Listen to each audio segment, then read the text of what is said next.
नमस्कार साथियों। Fourth grade के लिए डीवी यानी डॉक्यूमेंट्स वेरिफिकेशन का आपका शेड्यूल डल चुका है।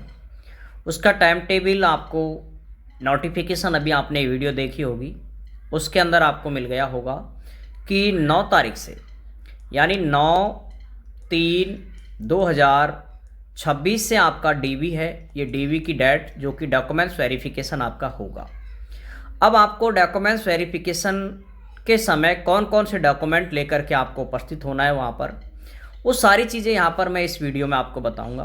सारी चीज़ों को मैंने अच्छे से यहाँ पर लिख रखा है और इनको आप इनका स्क्रीनशॉट ले लें या फिर आप कैसे भी इनको लिख लें, ठीक है। हर चीज़ के बारे में मैंने जितने भी डॉक्यूमेंट आपको चाहिए 25-26 डॉक्यूमेंट हैं लगभग, सभी आपको बनवाने हैं और इन सबको आपको लेकर के डीवी में उपस्थित होना है। अब यहाँ से आप देखें, पहले नंबर का हम डॉक्यूमेंट्स की बात करें तो स्क्रूटनी फॉर्म, ठीक है। स्क्रूटनी फॉर्म आपने भरा होगा ऑनलाइन और उस ऑनलाइन फॉर्म के आपको दो कॉपी आपको निकलवानी है और दोनों पर आपको साइन करवाने हैं। ध्यान रखना, स्क्रूटनी फॉर्म की फ़ोटो कॉपी पे जैसे आपने एक पे साइन करवा लिए और उसके बाद दूसरी उसी की फ़ोटो कॉपी आपने कर ली, ऐसे नहीं करना आपको, ठीक है। इसके आप दो प्रिंट निकलवाओगे और दोनों पर आपको साइन करवाने हैं, ठीक है। मैं यहाँ पर लिख रहा हूँ, दोनों पर आपको साइन करवाने हैं। किसके साइन करवाने की बात कर रहा हूँ मैं? कोई भी गजेटेड ऑफिसर के, चाहे वो प्रिंसिपल हो, ठीक है, या फिर अन्य कोई भी हो सकता है, लेक्चरर या तो अन्य 2 गजेटेड ऑफिसरों के आपको साइन यहाँ पर करवाने हैं। एक के ही करवा सकते हो लेकिन आपको और मतलब 2 बार मतलब ऐसे करना है अलग अलग, ठीक है। यानी आप दोनों प्रिंटों पर आपको अलग अलग उन पे साइन करवाने हैं। ऐसा नहीं करें कि एक पे साइन करवा ले और उसी की फोटोकॉपी दूसरे में लगा दें। इस तरह से कोई भी साथी नहीं करवाएं, इस चीज़ का विशेष रूप से ध्यान रखेंगे आप, ठीक है। हो गया पहला काम। दूसरा है आपको काम, वो है मूल आवेदन फॉर्म, जो आपने एसओसो आईडी से डाउनलोड कर लेना। एसओसो आईडी से डाउनलोड करके उसका प्रिंट निकलवा लेना, चाहे आपके पास पहले से भरा होगा, उस समय का प्रिंट होगा, तो उसके आपको 2 कॉपी लेकर के जानी है, ठीक है। आगे है तीसरे नंबर पर scrutiny form plus attestation form offline. मैंने आपको एक वीडियो में अलग से बताया हुआ है कि ऑफलाइन स्क्रूटनी फॉर्म कैसे भरेंगे। उस स्क्रूटनी फॉर्म को आप खाली फॉर्मेट भी डला हुआ है टेलीग्राम ग्रुप पे और भरा हुआ भी है, भरने की मैंने वीडियो बता रखी है आपको पूरे, उसको आपको भर करके लेके जाना है। और जो आपने अटेस्टेशन फॉर्म आपको वो लेकर जाना है जो आपने अपलोड किया था, उस वाले को आपको यहाँ पर लेकर के जाना है। जो अपलोड किया था ना, उसको आपको लेकर के जाना है अटेस्टेशन फॉर्म को। और स्क्रूटनी फॉर्म जो कि शुरू के 8-9 पेज हैं, उसको आपको ऑफलाइन भरना है, ठीक है। इसको आप तैयार करेंगे। अगला जो आपका काम है वो है आपकी चौथे नंबर पे बात करेंगे हम 10वीं की मार्कशीट प्लस सर्टिफिकेट। यानी जिनके पास में मार्कशीट और सर्टिफिकेट दोनों अलग अलग हैं, वो अलग अलग यहाँ पर लेकर के जाएंगे और जिनका एक में ही है वो एक साथ लेकर के एक को ही लेकर के जाएंगे। सेम आपको लेकर के जानी है 12वीं की मार्कशीट प्लस सर्टिफिकेट। यदि है तो मैं यहाँ पर ये लिख देता हूँ, यदि है तो आपको लेकर के जानी है, अन्यथा मार्कशीट को ही आप लेकर के जाएंगे। 5 डॉक्यूमेंट हो गए हमारे क्लियर। छठे नंबर पे हम बात करते हैं 12वीं का चरित्र प्रमाण पत्र, ठीक है। 12वीं का चरित्र प्रमाण पत्र आपने स्क्रूटनी फॉर्म में लगाया है तो लेकर जाना है। आपने स्क्रूटनी फॉर्म में लगाया है, ठीक है, स्क्रूटनी फॉर्म में लगाया है तो लेकर के जाना है, लगाया है तो लेकर के जाएं, ठीक है। आगे हम यहां पर देख सकते हैं, हर एक डॉक्यूमेंट को हर एक को मैं यहां पर अच्छे से एक्सप्लेन करूंगा ताकि आपको एक बिल्कुल भी इस चीज की समस्या नहीं आएगी कि कैसे क्या है। देखिए आप 7वें नंबर पर अगर हम बात करना चाहें 7वें पर, तो लिखा है बीए या बीएससी या अन्य का मतलब कोई आपने और डिग्री प्राप्त किया, जैसे बीटेक, एमटेक, ये आपने किया है तो फर्स्ट ईयर, सेकंड ईयर और थर्ड ईयर, तीनों सालों की अलग अलग मार्कशीट, यहाँ पर मैं जो लिख रहा हूँ उसको ध्यान से देखते चलें और इसके अनुसार आपकी एक फाइल बनाएंगे आप। ठीक है, उस फाइल को आप एक साथ धागे से बांध लेना, कॉर्नर पे छेद उस पे छेद करके इस तरह से आपको लेके जानी है। पिंचिंग करके नहीं लेके जानी, कहीं पर आप डीवी जो आप डॉक्यूमेंट लेकर के जाएं कि दोनों तरफ पिंच कर दो और उसको लेकर के चले जाएं, ऐसा कोई भी साथी नहीं लेकर के जाएं। पूरे डॉक्यूमेंटों को साइड में एक छिद्र करें, उसमें धागे को बांधें और इस तरह से अपनी फाइल को आपको बांध करके लेके जानी होगी। ठीक है, तो first year, second year, third year, तीनों सालों की आपको अलग अलग मार्कशीट लेकर के जानी होगी। ये उनको लेकर के जानी है जिन्होंने अपने मूल फॉर्म में, देखो ये लेकर किसको जानी है, जिन्होंने अपने मूल फॉर्म में इन डिग्रियों का जिक्र किया है, जिन्होंने मूल फॉर्म में बीए भरी है, बीएससी भरी है, ठीक है, या फिर बीएड भरी है, जिन्होंने वहाँ पर भरी है ना, उनको लेकर के जाना है, सभी को नहीं लेकर के जाना है। ठीक है, 8वें नंबर पर अगर हम बात करें तो वही बात हो गई, वही बीए, बीएससी या अन्य डिग्री की, आपको यहाँ पर डिग्री लेकर के जानी है। ठीक है, अब डिग्री अगर आपके पास में नहीं है तो आपको लेकर के जानी है प्रोविजनल सर्टिफिकेट, या उसको डिग्री कहते हैं। ठीक है, ये आप कॉलेज से करवा लें, और नहीं है तो आपको ये लेकर के जाना जरूरी है, ये ध्यान रखेंगे। 9वें नंबर पे बात हम करते हैं, तो वही बात हो गई आपकी यहाँ पर भी, कौन सी, कि अगर आपने फॉर्म में भरी है तो आप इसको लेकर के जाएंगे, अन्यथा इसको नहीं लेके जाएंगे। लेकिन जिन्होंने फॉर्म में भरी है बीएड, वो मार्कशीट लेकर के जाएंगे। फर्स्ट ईयर, सेकंड ईयर है तो आपका, तो उनकी अलग अलग मार्कशीट लेकर के जाएंगे आप, और डिग्री लेकर के जाएंगे। अगर डिग्री नहीं आई है आपकी तो आपको प्रोविजनल सर्टिफिकेट या डिग्री आप आपके कॉलेज से लेकर के आएँ और फिर आप डीवी के लिए जाएँ। क्लियर यहाँ तक? आगे अगर हम बात करें 10वें नंबर पर, तो एमए की मार्कशीट है, एमए की मार्कशीट है या डिग्री है, तो वही बात लिखा है इसमें भी, यदि मूल फॉर्म में भरी है तो आप लेकर के जाएं, अन्यथा इसकी कोई आवश्यकता नहीं है। अब है जाति प्रमाण पत्र, जिसके बारे में सबसे ज़्यादा कन्फ्यूजन है, वो आप यहाँ पर देख सकते हैं 11वें नंबर पर। मैंने सारी चीज़ों को लिखा है अच्छे से, ठीक है, ताकि आपको अच्छे से इसका स्क्रीनशॉट ले लेना आप, और आप उसी के अनुसार अपने डॉक्यूमेंटों को तैयार करेंगे। फाइनल है, मैंने बहुत अच्छे से इसको तरीके से तैयार की है ताकि आपको डॉक्यूमेंट में 1% परेशानी नहीं आए। ठीक है, अब है आपका जाति प्रमाण पत्र।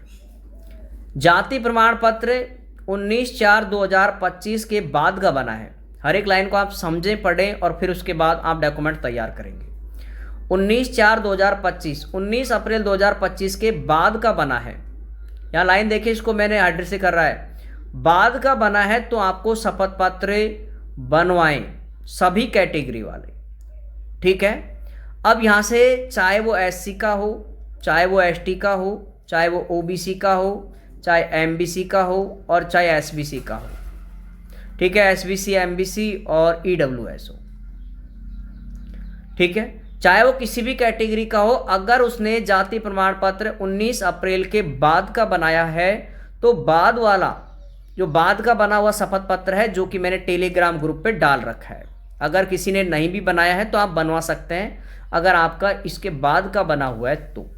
ठीक है, आगे इसमें है कि अगर ओबीसी कैटेगरी, एमबीसी और ईडब्ल्यूएस का कोई कैंडिडेट है, कोई अभ्यर्थी है, तो उसको 18/4/2024, 18/4/2024 का मतलब यहाँ से 1 साल पुराना, सीधा मैंने यहाँ पर 1 साल पुराना है, चाहे आप इसे लिख सकते हैं 18/4/2024 से पहले का बना हो, तो 3 वर्ष की अवधि बढ़ाने वाला शपथ पत्र आपको बनवाना है 50 रुपये के स्टाम्प पेपर पर।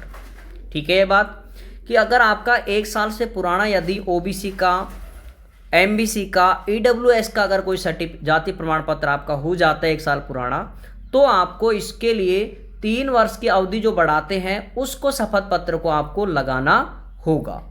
ठीक है, और यदि आपने नया बनवा लिया है, यदि आपने नया बनवा लिया है तो आप इस नए वाले को लगाएंगे। ठीक है, नए वाले को लगाएं और साथ में बाद वाले का शपथ पत्र आपको देना होगा। ठीक है, आगे यहाँ पर नोट में भी एक बात और लिखी है मैंने, आप ध्यान से देखें इसको। जाति प्रमाण पत्र खुद खुद के साथ किसका नाम होना चाहिए? पापा का नाम, यानी पति का नाम मान्य नहीं होगा। इस बात को भी आप ध्यान रखेंगे। जो विवाहित महिला है वो स्पेशली इस बात को ध्यान रखें, विवाहित महिला है कि आपका जो जाति प्रमाण पत्र है उसमें खुद के साथ किसका नाम होना चाहिए? पापा का नाम यानी पिता का नाम होना चाहिए। ठीक है, यहाँ तक किसी भी साथी को कोई डाउट हो तो आप मुझे जरूर कमेंट्स कर देना। 12वें नंबर पर हम बात करते हैं मूल निवास को लेकर के। मूल निवास प्रमाण पत्र पति या पिता दोनों का मान्य होगा, तो आप इसके लेकर बिल्कुल भी कंफ्यूजन ना होना। लास्ट डेट का भी इसके अंदर कोई जिक्र नहीं है कि यह आपका कब का बना है। ठीक है, लेकिन आपको मूल निवास जरूर चाहिए वहाँ पर, भाई आपके पास मूल निवास होना चाहिए। कब का बना है ये इसकी कोई इशू नहीं है। ठीक है, आगे यहाँ से देखें 13वें नंबर पर हम बात करें अंतिम संस्था का चरित्र प्रमाण पत्र। अंतिम संस्था का मतलब चरित्र प्रमाण पत्र जहाँ से आपने रेगुलर पढ़ाई की है। अब यहाँ से रेगुलर पढ़ाई का मतलब भी होता है, और जो आपने फॉर्म में भरी है, जो आपने फॉर्म में अगर आपने 10वीं पास ही भरी है तो आपको 10वीं का चरित्र प्रमाण पत्र चाहिए। आपने अगर 12वीं भरी है तो 12वीं का चरित्र प्रमाण पत्र चाहिए। ठीक है, और यदि आपने BA, MA या B.Ed की है तो अंतिम में रेगुलर पढ़ाई होनी चाहिए आपकी, उसका आपको चरित्र प्रमाण पत्र आपको बनवाना होगा। अब कुछ साथी ऐसे भी हो सकते हैं जिन्होंने फॉर्म में भरी है 12वीं तक की, लेकिन वो अपनी स्क्रूटनी फॉर्म है उसके अंदर उन्होंने अपनी BA भी दर्शा दी है, B.Ed भी दर्शा दी है। तो वे साथी जब जहाँ तक आपने दर्शाई है, जैसे आपने फॉर्म में स्क्रूटनी फॉर्म में B.Ed तक भरा है, स्क्रूटनी फॉर्म में अगर आपने B.Ed तक की डाटा भरी है तो आपको B.Ed का चरित्र प्रमाण पत्र जरूरी है। ठीक है, B.Ed का चरित्र प्रमाण पत्र होना जरूरी है, इस बात का आपको ध्यान रखना है। आगे देखें यहाँ पर आप चरित्र प्रमाण पत्र 2 राजपत्रित अधिकारियों के, ये आपने स्क्रूटनी फॉर्म में भी अपलोड किए हैं, वो ही आपको वहाँ लेकर के जाने हैं। अंतिम संस्था का भी आपने अपलोड किया होगा, वो ही आपको लेकर के जाना है। ठीक है, आगे है 15वें नंबर पर अगर हम बात करें तो है विधवा महिला के लिए। अगर कोई विधवा महिला है, ठीक है, विडो महिला, उसने अगर इस फॉर्म को भरा है तो उसके लिए जो महत्वपूर्ण दस्तावेज है वो है आपका पति का मृत्यु प्रमाण पत्र। ठीक है, अगर विधवा कोई महिला है जिसने इस फॉर्म को भरा है 4th ग्रेड को, तो उसके लिए DV में जो सबसे महत्वपूर्ण दस्तावेज होगा उसके लिए वो होगा पति का मृत्यु प्रमाण पत्र, जिसके आधार पे वो उन्होंने अप्लाई किया है। और अगले है इसके अंदर 16वें नंबर पे हम बात करें तलाकशुदा महिला। ठीक है, यानी डिवोर्स कैटेगरी की महिला, और डिवोर्स कैटेगरी की महिला के लिए सबसे महत्वपूर्ण दस्तावेज होता है वो होता है डिक्री। वो जानते हैं इस चीज़ को जिन्होंने इस फॉर्म के लिए अप्लाई किया है। तो डिक्री होता है और वो भी एक प्रमाण पत्र है, उसका होना बहुत ही ज़रूरी है। तो ये उसी को बनवाना है, कहीं सभी मत बनवा लेना। जो विधवा महिला का है तो उनको जरूरत है, डिक्री है तो तलाकशुदा वाली महिलाओं को है। इसके अलावा है 17वें नंबर पर है विकलांग। अगर कोई विकलांग कोटे से जिन्होंने अप्लाई किया है उनको UDID कार्ड, जो कि उनका विकलांग कार्ड होता है, मैं आपको इसका नाम तो ध्यान का वो नहीं है, लेकिन आप सीधा यहाँ पर लिख लें विकलांग कार्ड। भाई जिसके अनुसार ये होता है कि आप विकलांग हैं, वो उस चीज़ को प्रमाणित करता है वो सर्टिफिकेट, जिसके आधार पे आपने फॉर्म भी फिल किया है, उस कार्ड को आपको लेकर के जाना जरूरी है। इसके अलावा आगे वो हैं जो कि आपने उस समय बनाए थे जब आपने स्क्रूटनी फॉर्म भरा था, लेकिन यहाँ मैंने पूरे लिखे हैं ताकि आपको भूलें इस तरह का कोई भी यहाँ पर दिक्कत नहीं है। ठीक है, 18वें नंबर पर अगर हम बात करें तो संविधान संबंधित प्रतिज्ञा सामान्य कागज पर। अगर किसी के पास नहीं भी है ना ये फॉर्मेट, तो आपको मैं PDF में मिल जाएगी, भाई PDF में डाल दूंगा आपको। और ये जो क्या क्या डॉक्यूमेंट चाहिए ना, ये जितने सारे, उनको आप स्क्रीनशॉट ले लें, उसी के अनुसार आप इनको तैयार करेंगे। 19 नंबर पे अगर हम बात करें, देखो ये थोड़ा सा मैं लिख देता हूं इसको साथ में। संविधान संबंधित प्रतिज्ञा, ये किसको चाहिए? सामान्य कागज पर सभी को। ठीक है, ये सभी को बनवाना है संविधान संबंधी प्रतिज्ञा। आगे है 19 नंबर पे संतान संबंधित घोषणा पत्र सामान्य कागज पर। इसको भी कौन बनाएगा? सभी बनवाएंगे। ये सब स्क्रूटनी फॉर्म में लगाए हैं आपने, लेकिन मैंने इनको वापस लिखा, ये सारे के सारे आपको डीवी में चाहिए वापस।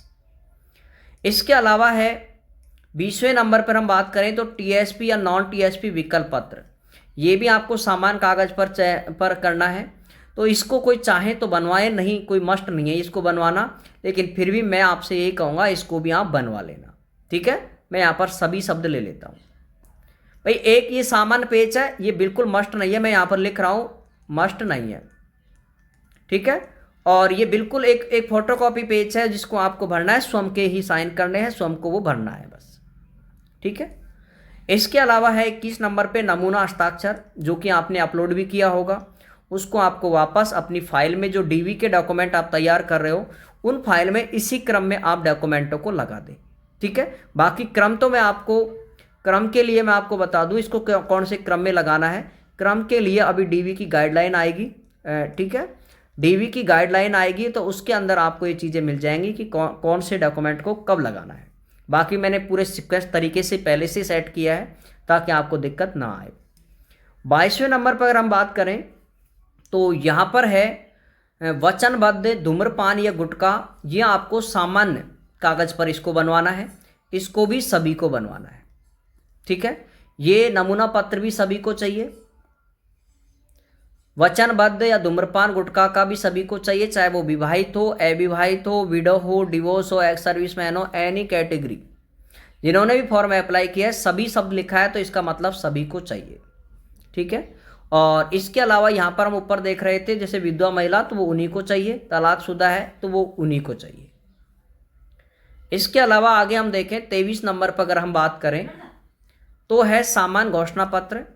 सामान्य घोषणा पत्र जो कि आपने शपथ पत्र में अपलोड किया होगा, जहां पर ऑप्शन आता है शपथ पत्र का, ठीक है। 14-15 नंबर पे कौन से पे आ रहा है, ये 16 पे शपथ पत्र, उसके अंदर इसको भरना है आपको, ठीक है। इसमें अपलोड भी किया होगा आपने, और ये आपको सामान्य घोषणा पत्र जो आपने बनवाए थे वही काम आएंगे। जो आपने ये बनवा लिए ना, ये आपके पहले के बने हुए ही काम आएंगे। मैं यहाँ पर लिख देता हूँ पहले के बने हुए, यानी डीवी में जो आपने बनाए थे अभी स्क्रूटनी फॉर्म में, वही आपको काम आने वाले हैं, काम आएंगे, ठीक है। तो आपको नया नहीं बनवाना, उसी को आपको लेकर के जाना है। और इसके आपको कितने सेट तैयार करने हैं, 2 सेट तैयार करने हैं। दूसरे सेट में आपको फोटोकॉपी इस्तेमाल करनी है, ठीक है। दूसरे जो आप सेट तैयार करोगे उसके अंदर आपको फोटोकॉपी सेट करनी है, फोटोकॉपी ही लगानी है शपथ पत्रों की, इस चीज़ का ध्यान रखेंगे। हो गया ये। आगे यहाँ पर देखो, इसमें भी मैं लिख देता हूँ सभी को, ठीक है। आगे है अविवाहित वाला, तो यहाँ पर आप क्लियर समझ रहे हो कि ये किनको चाहिए, अविवाहित को। थोड़ा लिखने में वो हो गया अविवाहित, ठीक है। अविवाहित को चाहिए, केवल अविवाहित को बनवाना है। यहाँ पर मैंने लिख भी दिया, केवल अविवाहित को ही ये बनवाना है। फॉर्मेट आपको टेलीग्राम ग्रुप पे मेरे पे विक्रम मैथ्स सर गनीपुर पर डले हुए हैं, आप उनको बनवा लें और उनको डीयू के लिए तैयार कर लें। आगे यहाँ पर बात करें हम 25 नंबर पे विवाहित वाला, जो केवल किसको चाहिए, विवाहित को चाहिए, ठीक है। तो ये अविवाहित को नहीं बनवाना और ये विवाहित को नहीं बनवाना, ऊपर वाला। फिर आगे है एक विधवा महिला वाला, विधवा महिला 50 रुपये वाला, केवल विधवा महिला अभ्यर्थी को बनवाना है, ये सभी को नहीं बनवाना है, इस चीज़ का ध्यान रखेंगे। 27 नंबर पे अगर हम बात करते हैं यहाँ पर, तो केवल परित्यक्ता यानी डिवोर्स महिला जो है उसको ही ये बनवाना है। आगे 50 लिखा है तो इसका मतलब उसको 50 रुपये के स्टाम्प पेपर पर बनवाना है। सामान्य कागज लिखा है उसको सामान्य कागज पर बनवाना है, ठीक है। 28 नंबर पे हम देखें यहाँ पर कि ये लिखा हुआ है, इसको भी आप देख लें, 22/5/2002 से पहले, यदि आपका विवाह 22 मई 2002 से पहले अगर विवाह हुआ है तो आपको ये बनवाना है विवाहित का, अन्यथा इसको नहीं बनवाना है, ठीक है। ये डेट देख लें आप, 22/5/2002 से पहले वाले। इसके अलावा एक और देखें यहाँ पर आप 29 नंबर पे, विधवा या परित्यक्ता महिला को पुनर्विवाह नहीं किए जाने का घोषणा पत्र, या अपने स्क्रूटनी फॉर्म में भी दिया होगा। तो विधवा और डिवोर्स महिला को पुनर्विवाह नहीं किए जाने का स्व घोषणा पत्र होता है, वो किस पे देना है आपको, सामान्य कागज पर, जो कि इसमें फोटो लगती है। सामान्य कागज पे देंगे और इसके अंदर फोटो लगती है। आगे है 30 नंबर पे अगर हम करें, स्क्रूटनी फॉर्म में गलती होने का शपथ पत्र देना होगा। अब आप समझें इस चीज़ को, मैंने यहाँ पर लिख दिया इस लाइन को, 30 नंबर पे पॉइंट पे ध्यान से देखें आप।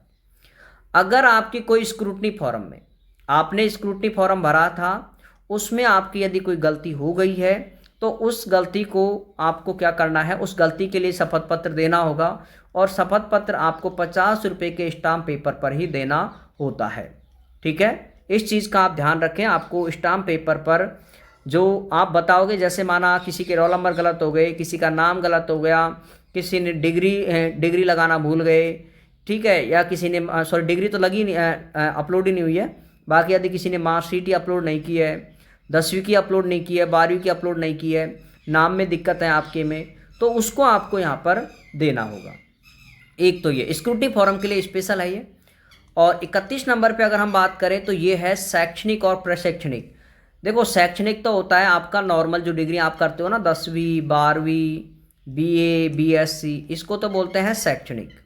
ठीक है, और प्रशैक्षणिक होती है जैसे आपने किसी ने BSTC की हुई है, B.Ed की हुई है, M.Ed की हुई है, इनको बोलते हैं प्रशैक्षणिक डिग्री। ठीक है, अब इसमें अगर मार्कशीट और डिग्री में आपकी 10वीं 12वीं BSc की इनकी मार्कशीट में और डिग्री में अगर खुद के नाम में, पिता के नाम में, माता के नाम में, जन्म तिथि में, मेल में, फीमेल में, इन सब गलतियों के लिए आपको क्या देना पड़ेगा, शपथ पत्र। भाई इन सब के लिए आपको शपथ पत्र देना होगा और शपथ पत्र आपको ध्यान रखना 50 रुपये के स्टाम्प पेपर पर ही मान्य होगा। इस चीज़ का आप ध्यान रखेंगे।